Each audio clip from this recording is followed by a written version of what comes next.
না কৃষ্ণ ব্যতীত এই জগৎ সংসারে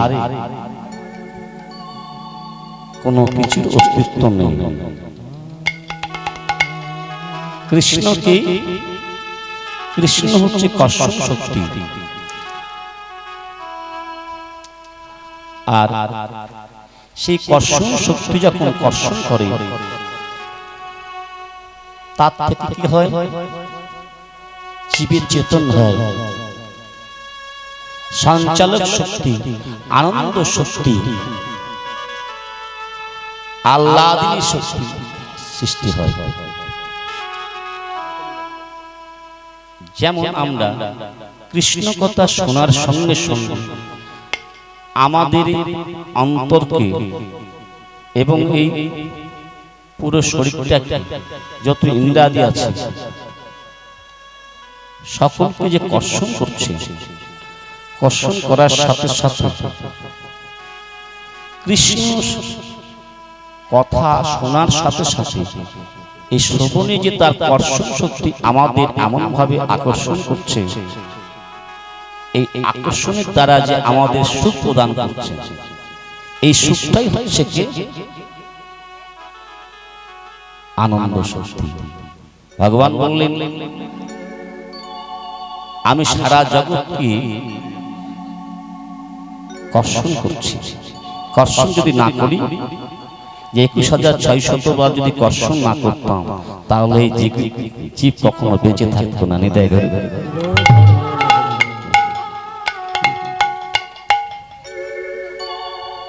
তাই বললেন, শোনো কি আমি নাম প্রেম প্রচার করার জন্য এলাম।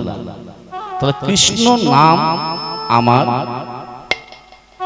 আমি আমার নামটাই প্রচার করতে এলাম। কেন করতে এলাম? নামই এক অভূত তত্ত্ব, অথচ সর্বভূতের মধ্যে আত্মা পুরুষ রূপে রয়েছে। নিতাই গৌর।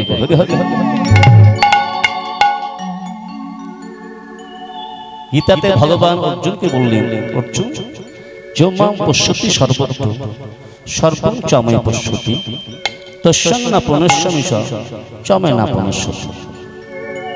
আমাতে সর্বভূত, আমি সর্বভূতে।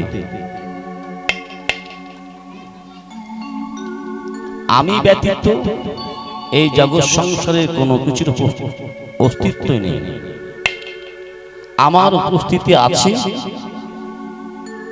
তাই ব্রহ্মাণ্ড আছে,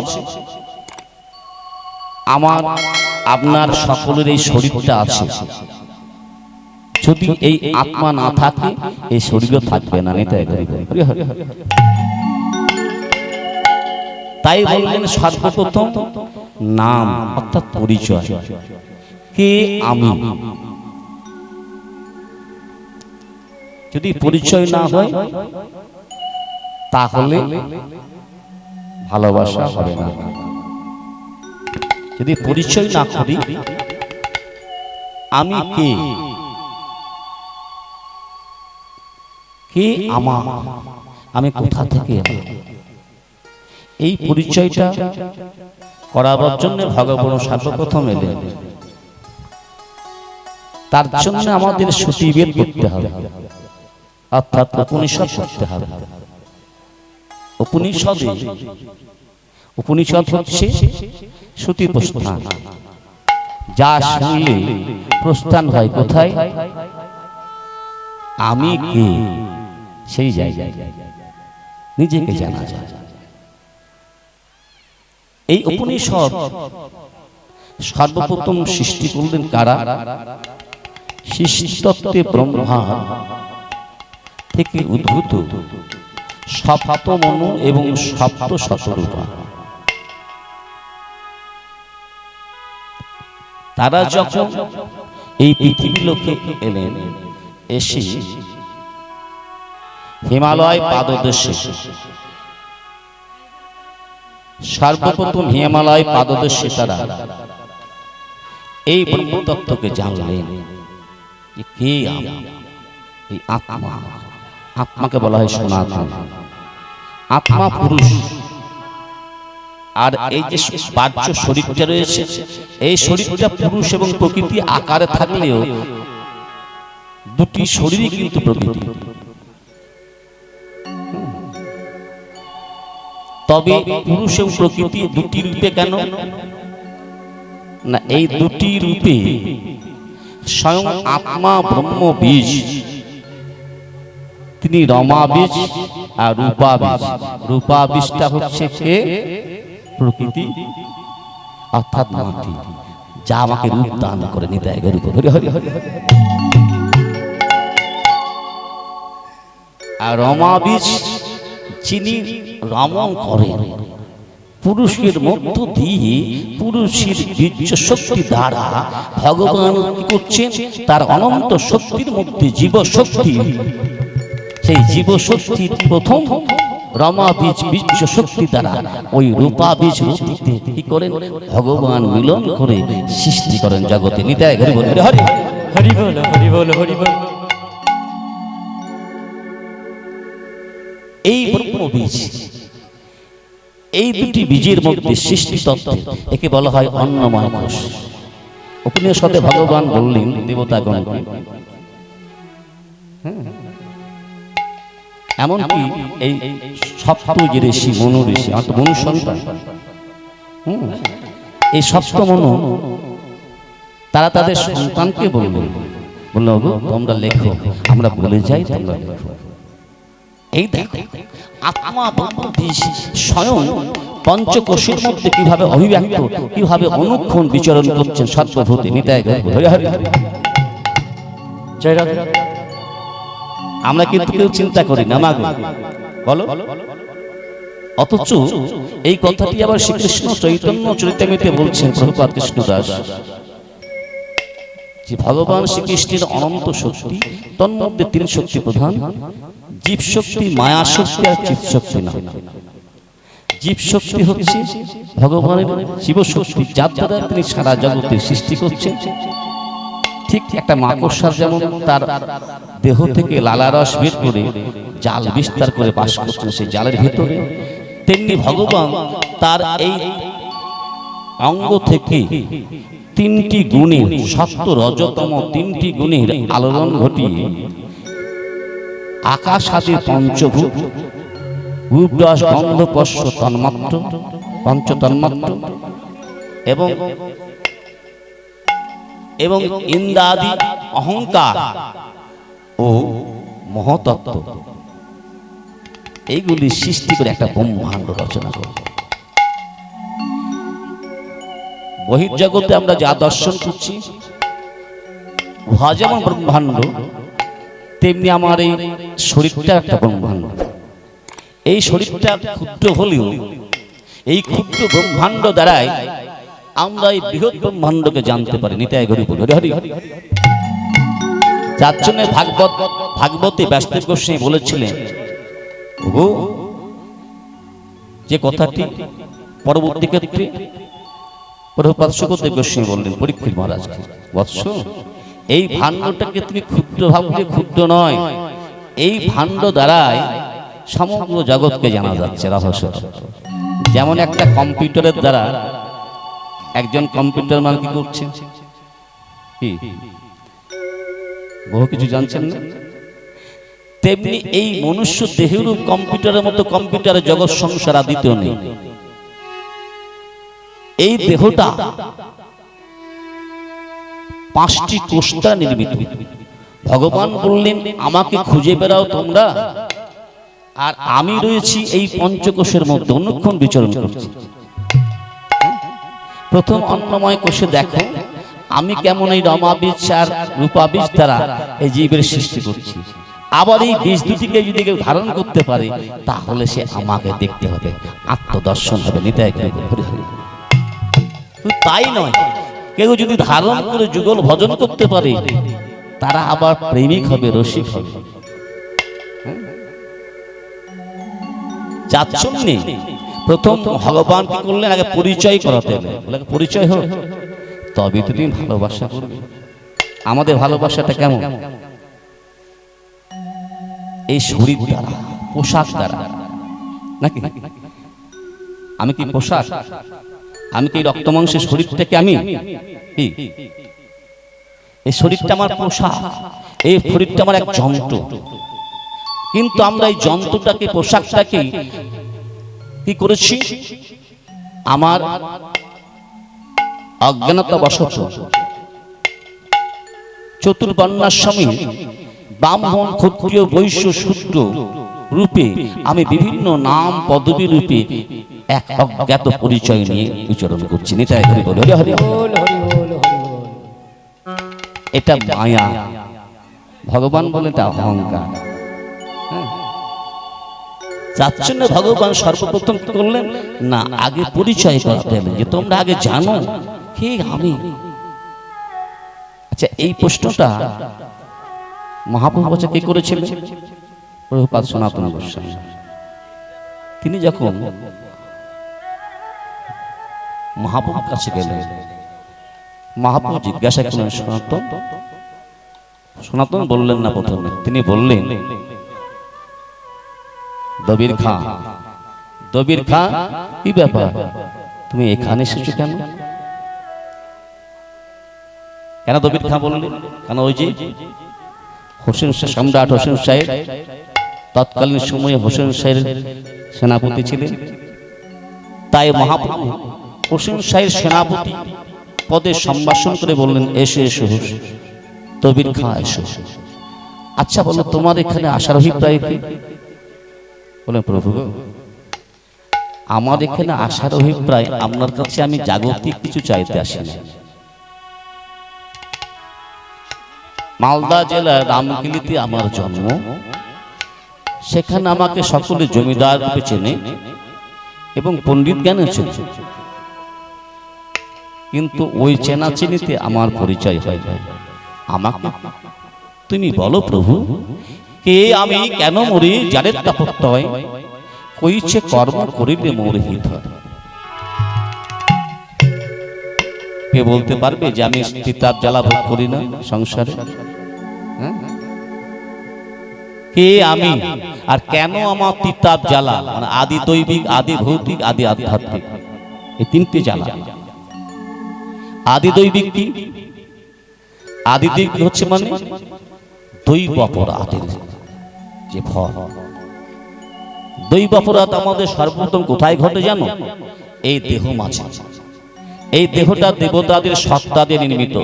আগে জানতে হবে যে আমরা শুধু বাহ্য দেব দেবীর কাছে শুধু অপরাধী না, সর্বপ্রথম আমার এই শরীরটা দেবতাদের সত্তা দিয়ে নির্মিত। কারণ পঞ্চভূত কারা? দেবতা না? ইন্দ্রাদি কারা? দেবতা না? কি বাবু? সকলে দেবতা। সত্তার কর্তা কিন্তু অভিন্ন। সূর্যের রশ্মি, সূর্যের সত্তা, রশ্মিকে আশ্রয় করে সূর্য আসছে জগতে। নিতাই গৌর হরি হরি। তাহলে আমার দেহে যে সত্তা রয়েছে, এই সত্তাগুলি দ্বারা নির্মিত দেহটা দিয়ে যদি আমি কৃষ্ণ ভজন না করি, এই আত্মাকে যদি না জানি,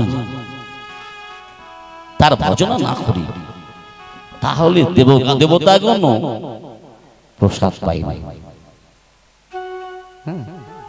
কারণ যখন এই দেহটা সৃষ্টি করলেন, ভগবান যখন এই নরদেহ সৃষ্টি করলেন, তখন দেবতাগণ এসে জিজ্ঞাসা করলেন, প্রভু নরদেহ সৃষ্টি করা মানে তো তোমার লীলা, নরলীলা, তাহলে নরলীলার আমরা কি সঙ্গ পাবো না?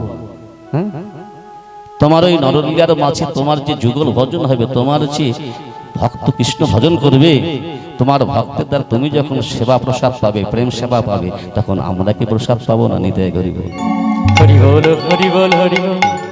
যদি না পাই, তাহলে সর্বপ্রথম যদি কোনো জীবাত্মা মন ব্যক্তি যদি কৃষ্ণ ভজন না করে, সর্বপ্রথম বলছে শাস্ত্রে ভাগবত কি বললেন যে সর্বপ্রথম এই দেহের সত্তারূপী দেবতাদের কাছে আমরা অপরাধী হয়ে যাই। নিতাই গরিব।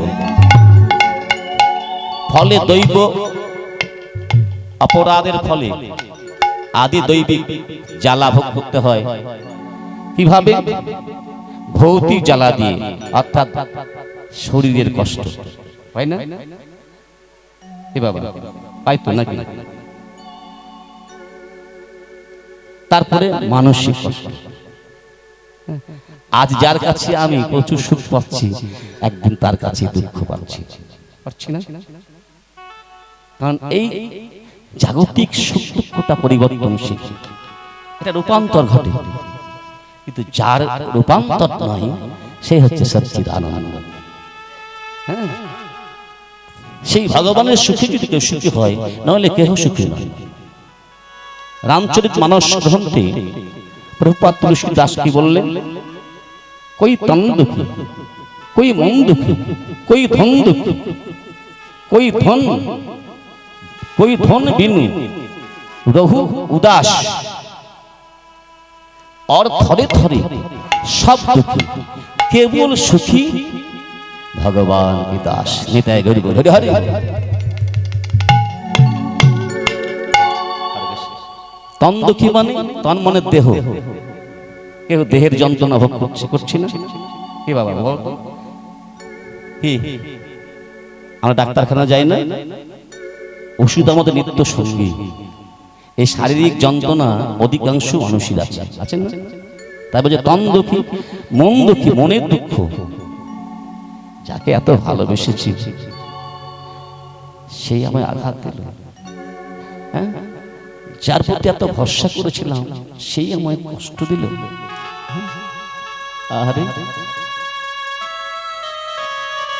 আবার এত কষ্ট করে ধন অর্জন করলাম,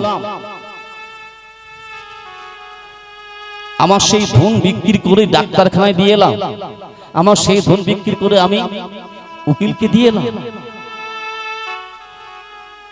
কিংবা কেউ আমার ধন চুরি করে নিয়ে গেল, এই যে কষ্ট।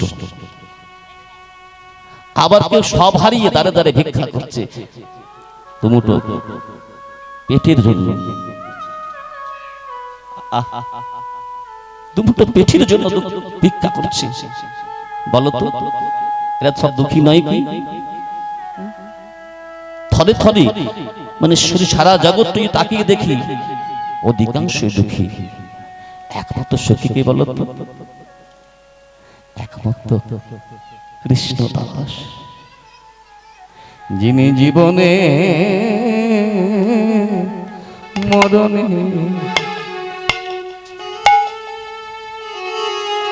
কৃষ্ণ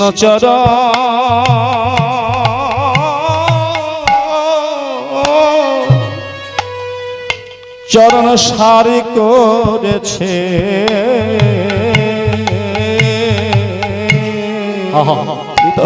জীবনে মরণে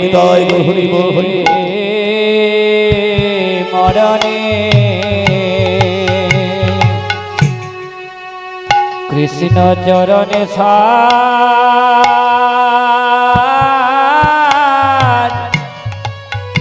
সারে করেছে।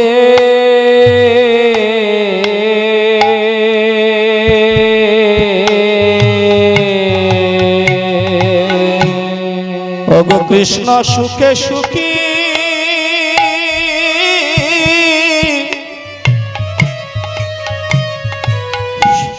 কৃষ্ণ সুখে সুখী হয়ে যে জন কৃষ্ণ চরণের দাসে হয়ে কৃষ্ণ সেবা করে,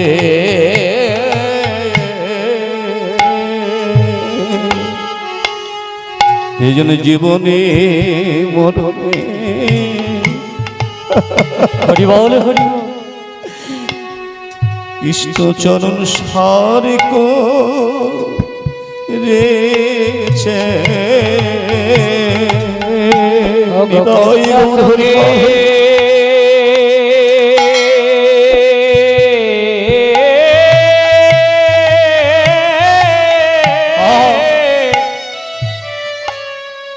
কৃষ্ণ সুখে সুখে হয়ে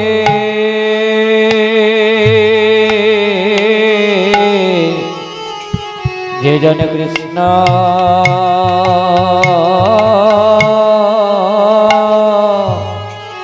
কৃষ্ণ চরণ চরণে সারে কো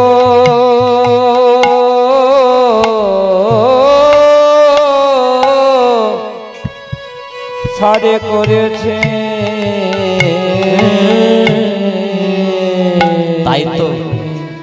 তাই তো মহাপ্রভু স্বয়ং ভগবান তিনি এই কলির হতজীবীর দুর্দশা দেখি কৃষ্ণ নাম দিতে এলেন।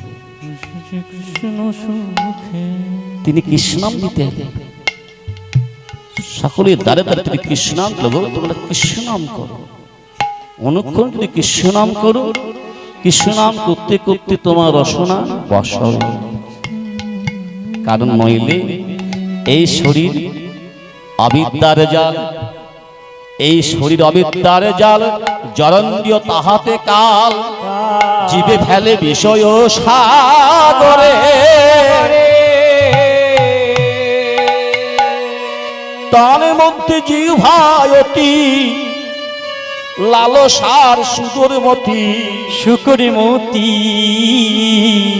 তারে যেতা কঠিন সংসারে। হৃদয় ঘড়ি কঠিন সংসারে। কৃষ্ণ বড় দয়াময়, হরে কৃষ্ণ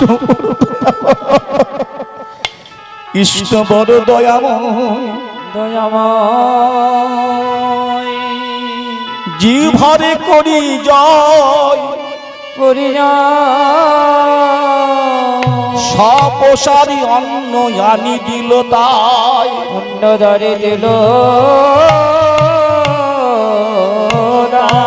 সেই সপসারি অন্ন পাও, অন্ন রাধা কৃষ্ণ গুণ গাও।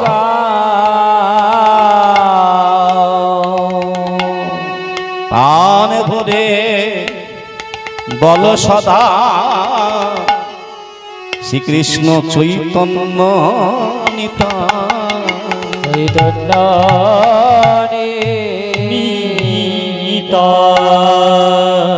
বল বল হরে কৃষ্ণ,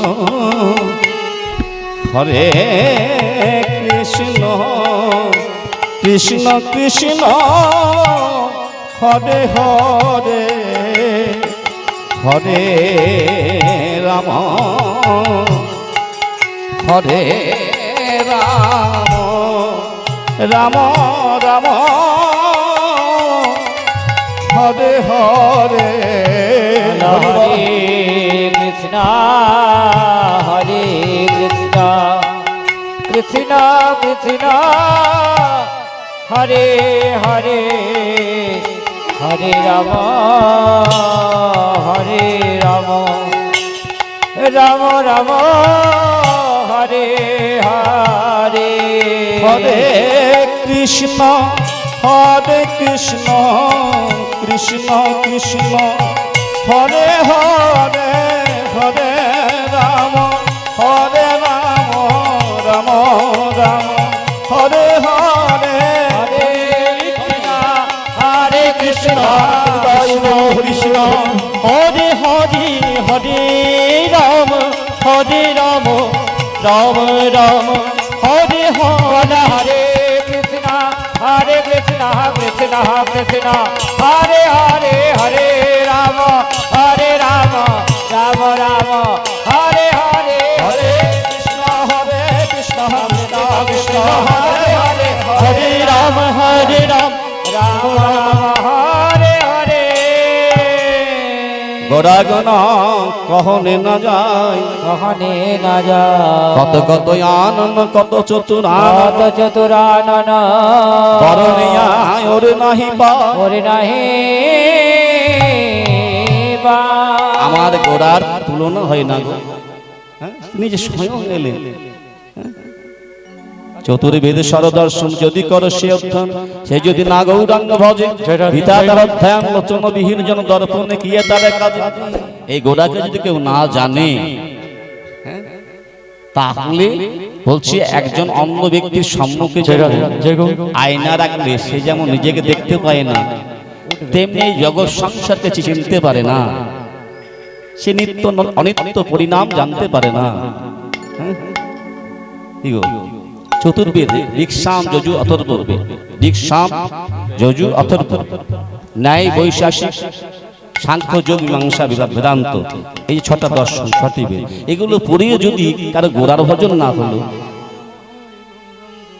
তাহলে সে অন্ধ, সে কামান্ধ, সে মায়াতে ডুবেই রইল, তার ভাগবত ভজন হলো না, ভাগবত কৃপা হলো না।